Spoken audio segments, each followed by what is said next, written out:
for Stalker premiere tonight here on CBS. Every week, viewers will follow the detectives who are dedicated to stopping stalkers. The series is loosely based on the LAPD's Threat Assessment Unit. And CBS 2's Susie Sa talks with the officer in charge. Susie. Dunn oversees a little-known group of detectives who manage stalking cases here in Los Angeles. And though the majority of stalking cases do not involve celebrities, he says one star stalker was especially frightening.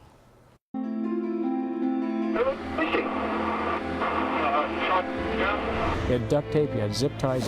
1 in 4 women He had handcuffs, he had a bulletproof vest. will be stalked in their lifetime. He had a kidnap kit in his car. For Jeff Dunn, the officer in charge of the LAPD's Threat Management Unit, the stalking of Olympic gold medal gymnast Shawn Johnson was among the most terrifying that he's ever seen. Police dashcam video showed the suspect during a traffic stop in Alabama, but he was eventually let go and continued on his way to California. That was quite frightening. I mean, we had a delusional young man living in Florida that perceived that he had a relationship with Shawn Johnson through his mind and through television communication. He was convinced that he impregnated her with his mind. I saw her on the television show Dancing with the Stars, so that basically located her for him. He knew where he could find her.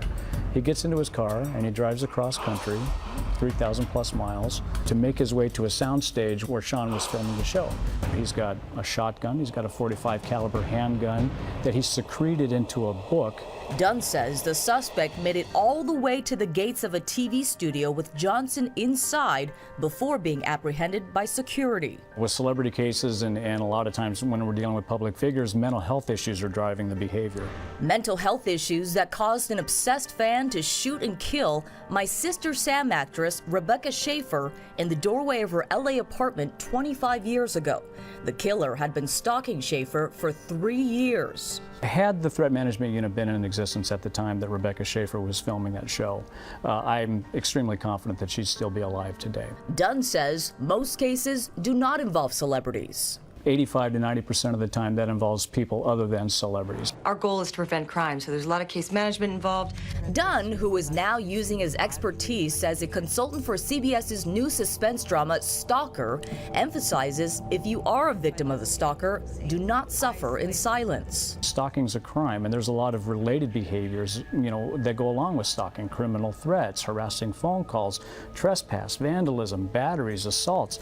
There's any number of crimes that can be investigated and prosecuted that fall under the umbrella of stalking behaviors. And while some stalking victims may be afraid their situation might get worse if they contact the police, Dunn says that's not his experience. In 19 years of doing this, I've yet to see a case escalate or become exacerbated because we've intervened in some way or we've served the suspect with a restraining order. Dunn has these suggestions for protecting your privacy against a potential stalker. I think someone's in the house. Simple things like taking your home address off your personal checks, home security, outside lighting, and be mindful of what you post on social media sites. A lot of people give away too much information, makes them very accessible, and puts themselves at risk.